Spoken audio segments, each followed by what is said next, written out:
To hell with the date on your birth certificate. Let's talk about what we have in common across generations. Life, sex, and tech at any age. Welcome to Age Blind with Nancy Shenker. Hey, boys and girls. Welcome to Age Blind, where the date on your birth certificate is totally irrelevant. And I have guests ranging in age from 20s to 80s. We don't talk about generations. We just talk about things that we all have in common. And every month I have a theme. So our April theme is spring cleaning. And that applies to many things. It's not just cleaning your home. And for those of you who are watching on YouTube, you'll see I do have a feather duster. I've always wanted one of these. So this was a good excuse to buy one on Amazon. So obviously, we all have our habits in cleaning our homes and things that we have too much of. And we go through periods of downsizing. But then cleanliness and messiness also applies to many other aspects of our lives. Some of us like to keep 20 tabs open when we're working, and then we lose track of stuff. Some of us, just have a lot of crap in our lives, and we say yes to everything and then miss deadlines and can't get things done.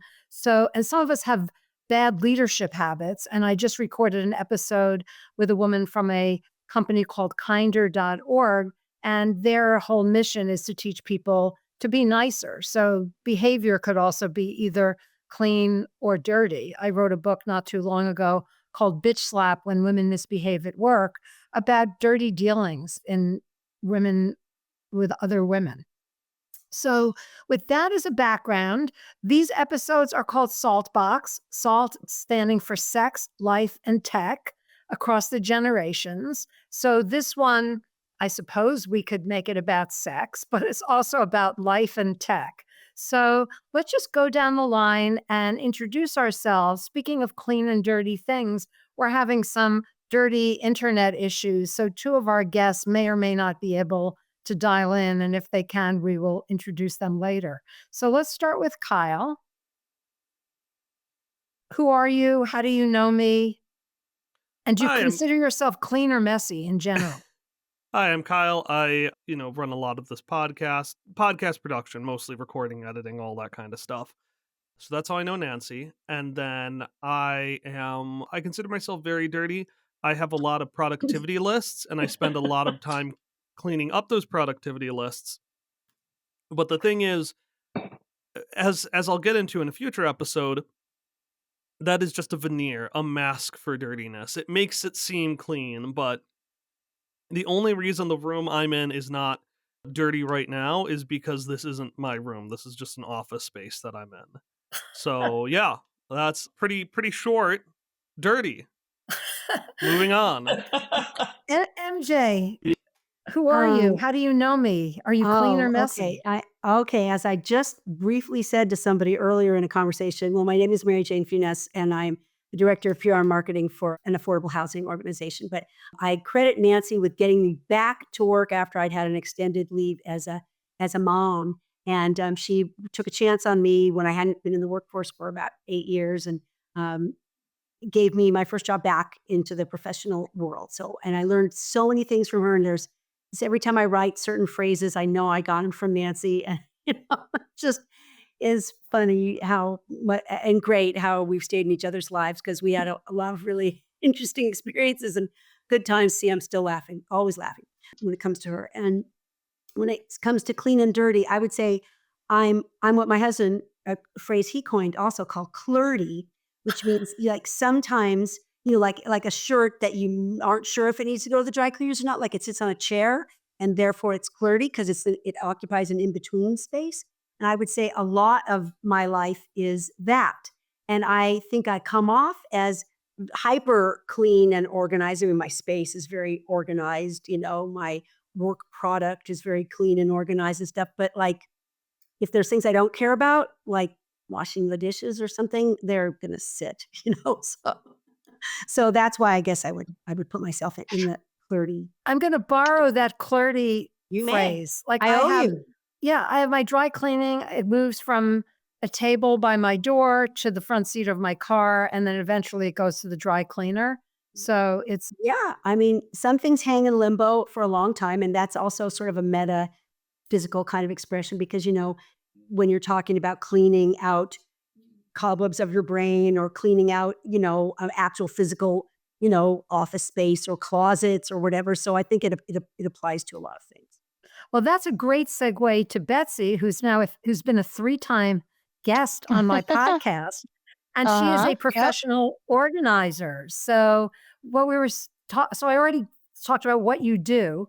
Now you just have to Okay. say how we met and whether you consider yourself clean or dirty. Uh, Well, I am a dirty bird, but I am clean. But so Nancy and I met, what do you think, like 5 years ago? I had just moved to Maybe even 6 or Arizona. 7. Oh, wait, almost 6. Anyway, so I moved to Arizona. I didn't know anyone. I was on Facebook, and somehow I think I said, "Hey, I'm from the East Coast. I'm new. I'm looking to meet new people." And then Nancy, you message me and be like, "Hey, I'm from New York. We're from the East Coast. Let's meet up. Let's have coffee." And then we met. And I think I told you this the other day. I was so excited. I went home and I told my friend, or not my friends, my parents, I was like, "I met my first friend in Arizona." So you are my official first friend in Arizona. You hold the But title. we have dirty mouths but clean habits. Yes, exactly. And Yeah. Amy is a podcast virgin. So Yes, I am. I met. Well, you could talk about how you met me, which is an interesting story. Well, I was visiting Betsy in Arizona, and we were at a bunko night. I was also a bunko virgin, and met Nancy, fellow East Coaster, met Nancy there. So, and we hit it off and went from there. Awesome. So, and do you consider yourself clean, dirty, clarty? I think I'm flirty. I have filthy mind, but I would say my house is somewhere in the middle. I'd like to think of myself as really neat until then I go to my mom's house and it looks like no one lives there. And that is what I strive for, but I can't achieve it. So And yeah, the little piles reason- of crap.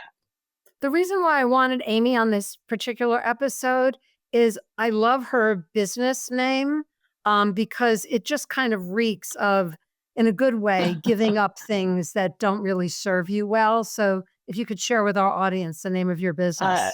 Yeah, it's fucking ink. The best. Yeah. My favorite word. It's a verb. It's a Okay. noun. It's a command. It's gerund. It's so fast. It's the best word in the English language, really. is. I mean, it's No the best doubt. There's expression out nothing there. else like Yeah. it. It's on my keychain. Nothing else like it. It applies to everything. It applies does. to everything. It really does. Good, positive, negative. Yeah, all those things. Yeah. Yes. So, all encompassing.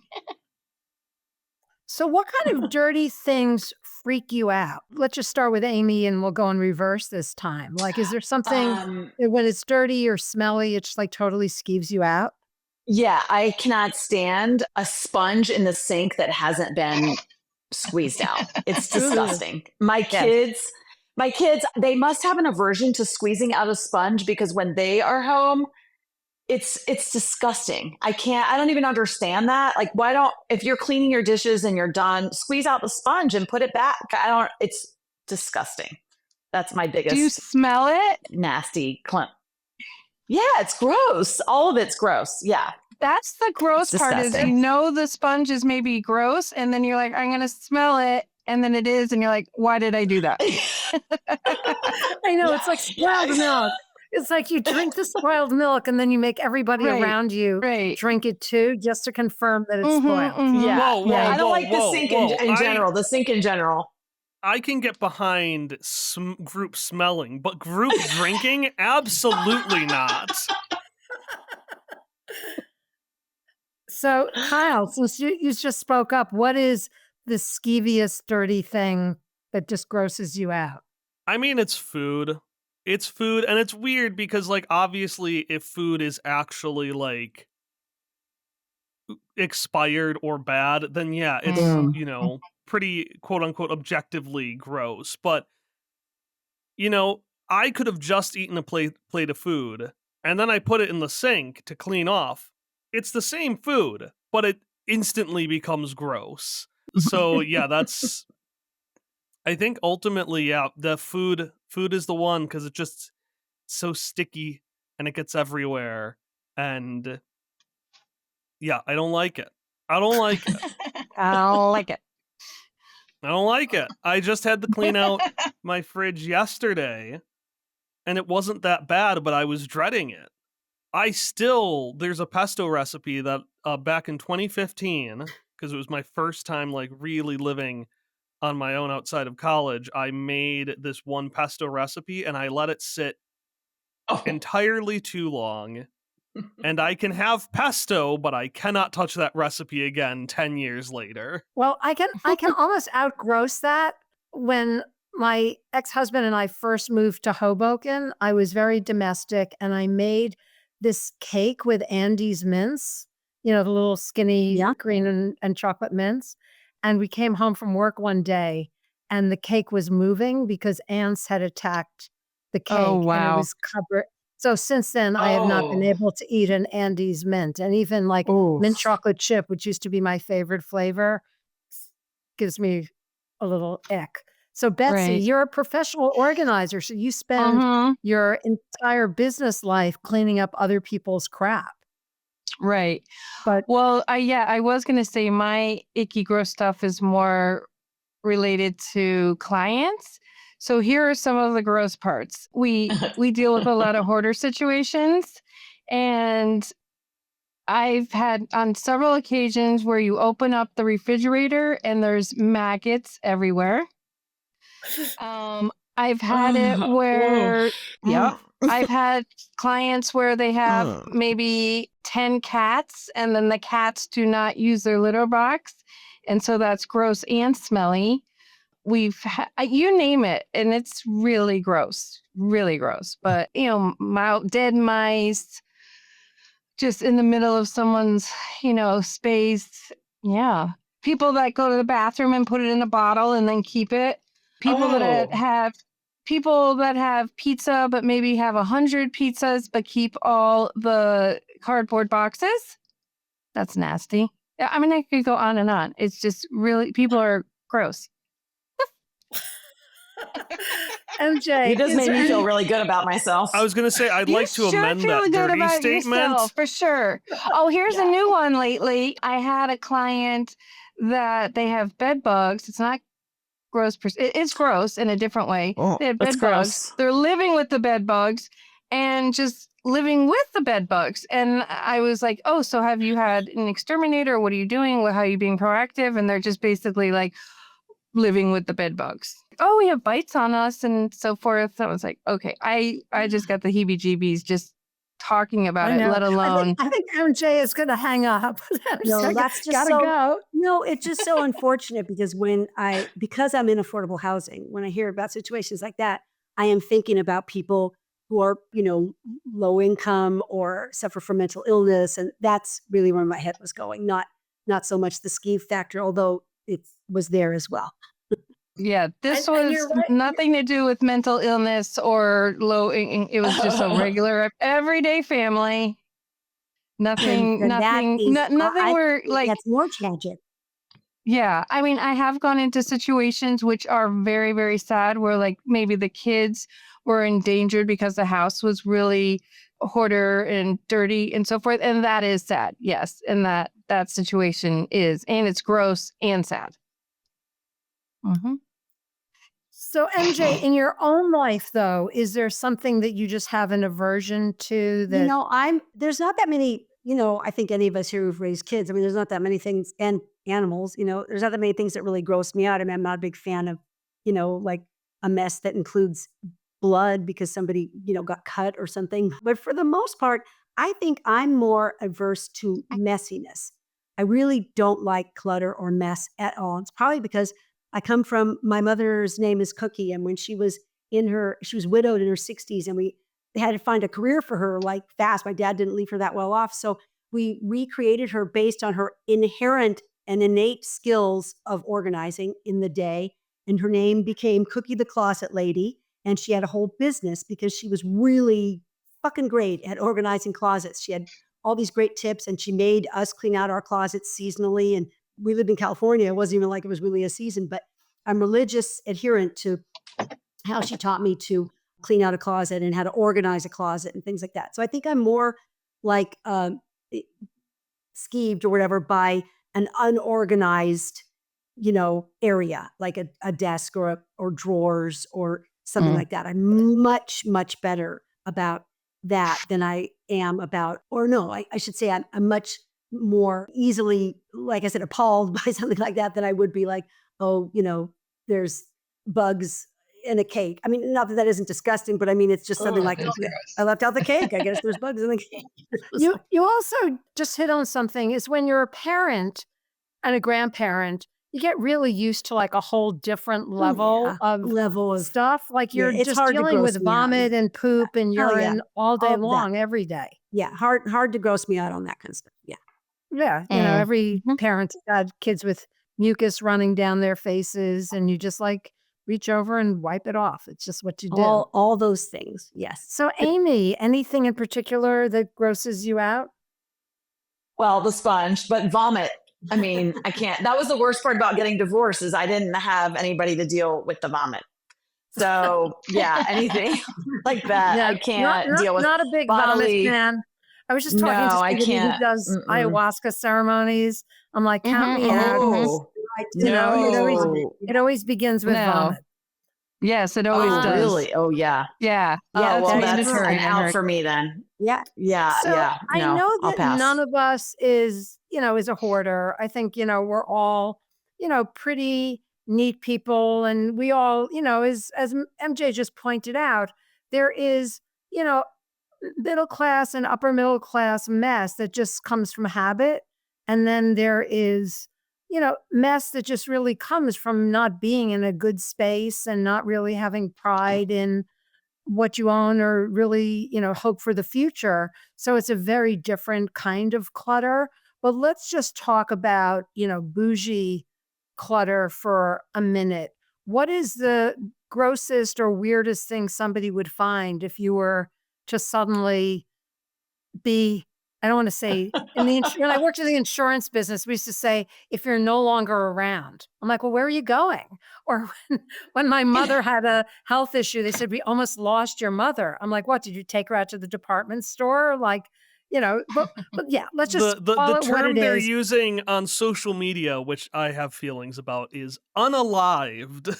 Unalive, right. So if you suddenly became unalive, Kyle, what is the most embarrassing, weird thing that people would find either digitally or in your physical space? Oh, digitally. Well, it's got to be porn, right? Like that's what it's got to be. That's a guy response. Maybe not. I don't know. Here's the thing. I am open with most people about most things. That is one that I could elaborate on, but I refuse to. All I know is that whoever finds it will be surprised because I tried. It's not like anyone's going to go through my stuff, but I tried to hide it in the most boring folders I can. So someone's going to go through your stuff. Exactly. So I have a note. I have like a folder called personal, and inside there's a folder called notes, and inside there's a folder called not notes, and then inside there is all my weird shit. So some poor person is going to be like, oh, we got to catalog his life. We've got to see all these personal notes he left for himself. And now we know. They'll find personal stuff, all right. Your porn stash. Betsy, since you work in personal organizing, surely you've already thought about this. Do you have anything in your home that you wouldn't want your kids or Constantine to find, or your mom? Not really, unfortunately, now, because I do know that people keep, going through everything. So I do think ahead that I don't want people to, be surprised. I was thinking earlier, I think you had mentioned what would be like the grossest thing that someone would be surprised. And it's so silly and so lame, but this sounds so silly. My cat tree, is so disgusting with hair that I'd be embarrassed. That I know that's so silly and so stupid and lame, but that's the most thing I'd be embarrassed about, is that the cat tree is so disgustingly filled with hair that it's gross and embarrassing. I don't think that's lame at all, because I want to have you know that this is a fun rhetorical for you. This is not a fun rhetorical for me. I've played this scenario in my mind before. It's not lame to be safe. Amy, yeah, what no, about and you? I have, yeah. For me, I would say it's not anything gross. It's just, let's just say it's a drawer of outfits Oh, that I wouldn't want my kids to necessarily outfits. Let's say outfits. There's an entirely different wardrobe in a drawer that no one really sees. Betsy, I can lend you a few if you want. Just I label it will fit personal in notes them. and no one will check. I was just going to say that, Kyle. You could give it a name like Halloween costumes. But no, Oh, that's a good idea.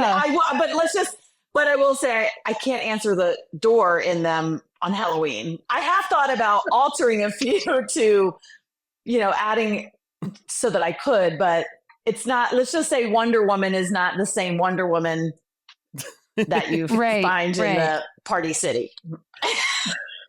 You just have something to. good to be aware of. I'm just saying. Yeah.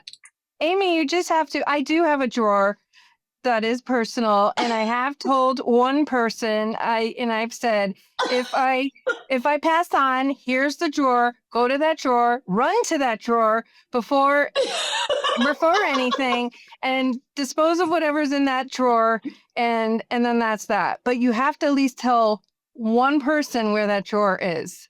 So that Yep. I don't think I want mine to be disposed of. I want people to be like, oh, this was the real Amy. Like this is what. Okay. Well, we didn't know this about her, and now we do, and let's celebrate that. Why wait everyone until will you're wear done? one of your outfits, right? Everyone will wear one of your podcast to get. Uh-huh. I was gonna say, I'll have you on as a guest for Halloween, my Halloween episode. Yeah. Okay, perfect. Yeah, I could do a fashion show. I was gonna say, Amy, at your funeral, they'll pass out different outfits, and everyone will dress in a different one. Oh my God! Can you? And I want Wonder Woman. You got it. Who wants a Dallas Cowboys cheerleader? Who wants that? MJ, I know your kids may be listening, and you're.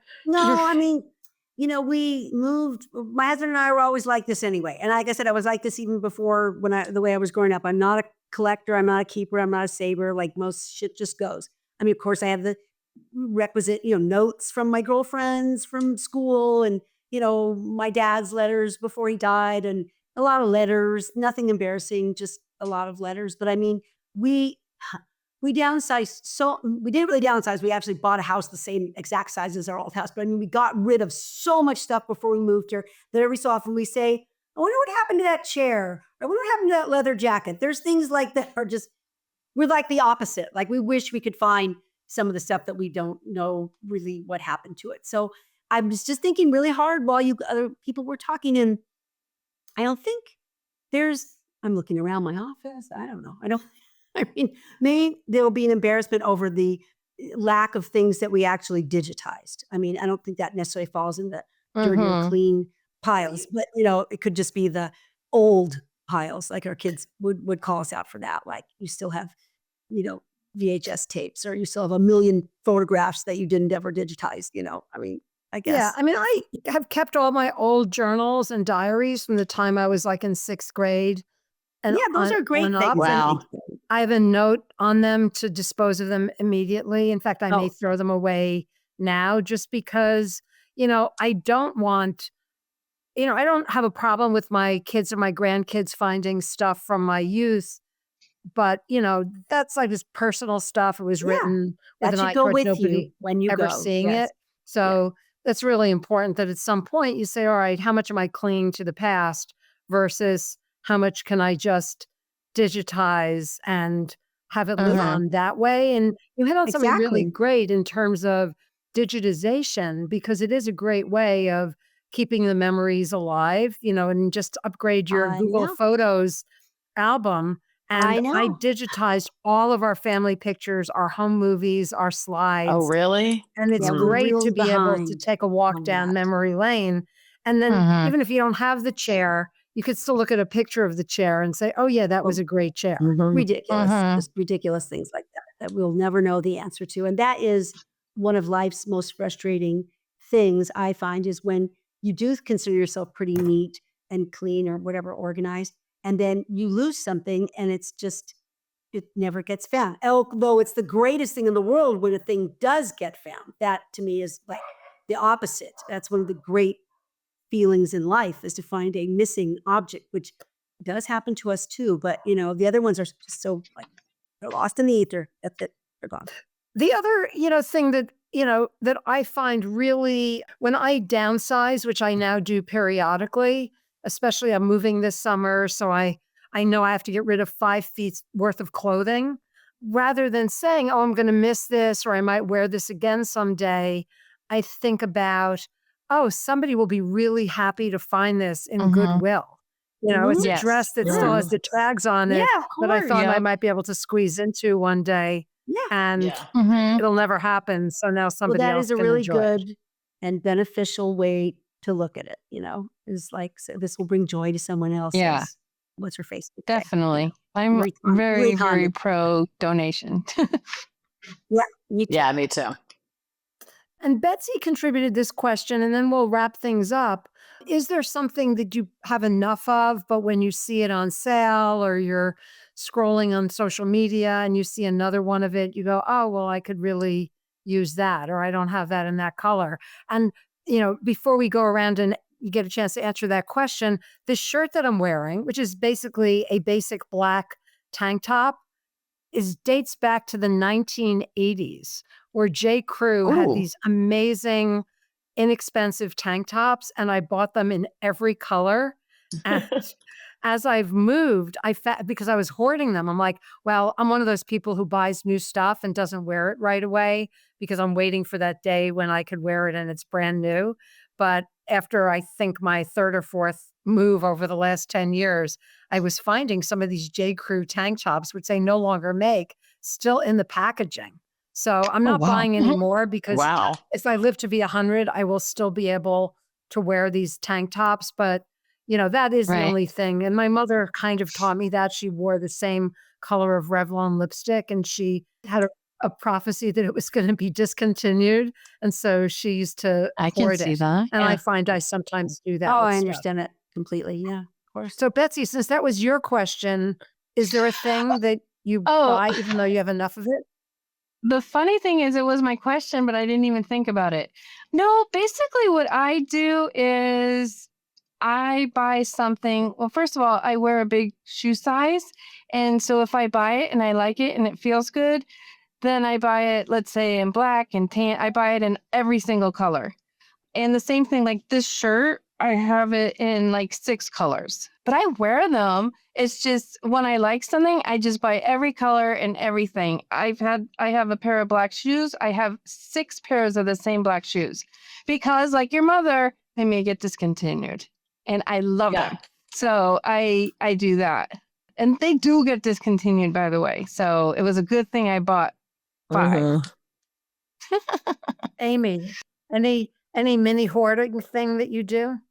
No, mine is sneakers. If I find a pair of sneakers that like a style that I love, sometimes like this just happened to me. They change the version between version 4 and 5 and it's completely different. And so I really wish I'd bought tons of the 4 or whatever.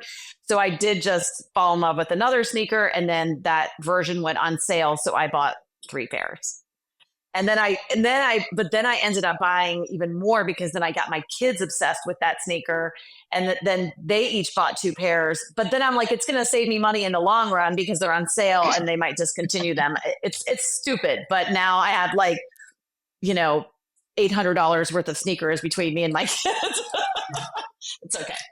Kyle, other than porn, anything you Hey now. You're right, but you don't have to say it. Anyways, gimmick cooking supplies. Whenever, Okay. because my family still does Christmas lists, and every time we do it, I put on a bunch of gimmick cooking supplies, and my wife points out, hey, You're going to use this once and then never again. Take it off the list. And it's true. It goes through a cycle. I'll buy something, use it once, forget about it for like 2 years, and then donate it. And that's just the cycle we go through. And if I was quiet for a while, it's because I was looking up cooking tools and I was writing on my personal notes, I should really get a salad spinner. So yeah, that I literally just did it right now. I didn't buy it because I'm not going to buy something during a recording, but I'm going to make a note that I should buy something during a recording. Okay. MJ, what about you? I got in the habit of doing that. I mean, like I said, we're not hoarders of any kinds. We don't even shop at Costco. We're the only people that we know that don't shop at Costco because there's only 2 of us. And we just don't care about I don't having shop 10, at Costco either. 10 giant packages of strawberries or toilet paper. But we are really unusual in Tucson here, or even in LA or New York. We would be Yeah. unusual wherever we were because we just never were Costco shoppers because we just like to get the stuff by the week. But I did learn the hard way that certain things that you loved do become discontinued and you do fight for them. Of course, you're not ever going to know which things those are. But I learned the hardest way because my favorite gum, which was chocolate mint, by the way, had gotten discontinued. And I used to try to find it on, I did for years, find it on, not Etsy. What's the one I'm thinking of? eBay? Yes. eBay. Forever I could still find it on eBay. And then it was Oh. completely gone. And I wrote to, Wrigley's and asked, and they said, no, sorry, really, it's gone now. And I had it happen with a bra, and I think everybody's had it happen with a lipstick. So now I'm training myself to do like you all said with the sneakers and stuff. So they had pickleball shoes, Skechers, my favorite brand, for like $60. So I bought 2 pairs of those because I thought they're not always going to be that cheap. So I think there's some sort of mild, I don't even want to use the word hoarding in this gentle way, but I mean, some mild, stocking up that Stocking up, yes, is exactly. very important, to do because of the world we live in where things get discontinued and the age that we're at where we've fallen in love with something and we just don't want to change. So I get that. So if there's another pandemic, we don't have to worry about toilet paper for you. We have to worry about you running out with a basket of shoes. I found it during the pandemic. I was okay. Yes, and I have a Costco card, MJ, so I will gladly. I have a Costco card. We try, we go there every so often and I, walk out with they had my deodorant. So I got 4 of those in a packet. Right. You'll need some more I can't armpits. explain it.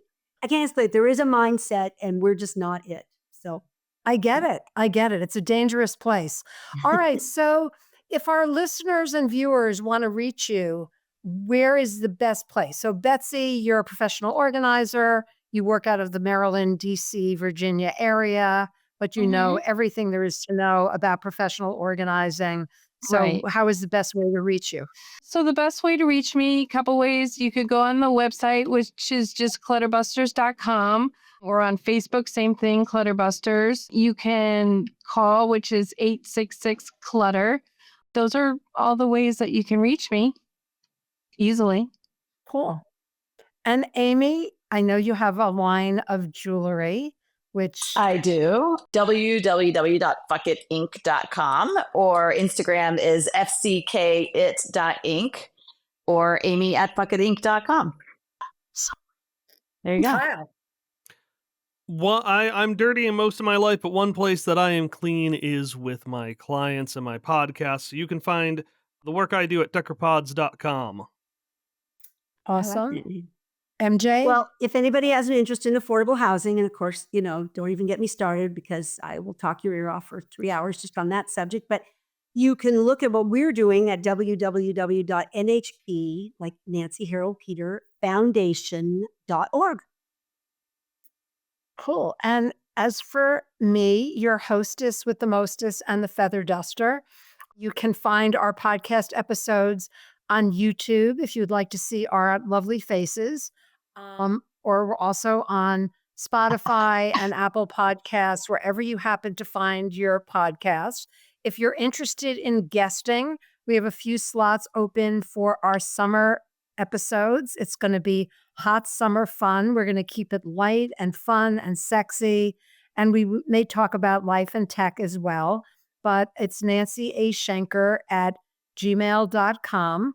And please be sure to follow me on social media. I just launched my new brand in February in honor of my 69th birthday. And it's Nancy AF, as in Frank, as in fact-based, as in fabulous, or as in fuck. So it's nancyaf.com, and Instagram is nancyaf_. My goal is to get into the triple digits on Instagram this week. So spread the word. As I said, it's a pretty new launch and it just kept catching on. And if you have any marketing or PR or branding needs, or you want to start your own podcast, please be sure to reach out to me as well. And remember, as you go through life, don't say the words Gen Z, Boomer, Millennial. We're all just people. Remember to focus on the things we have in common, like mess, like hoarding, like buying those kitchen appliances that you don't need, like porn. And remember to be age blind. Peace out.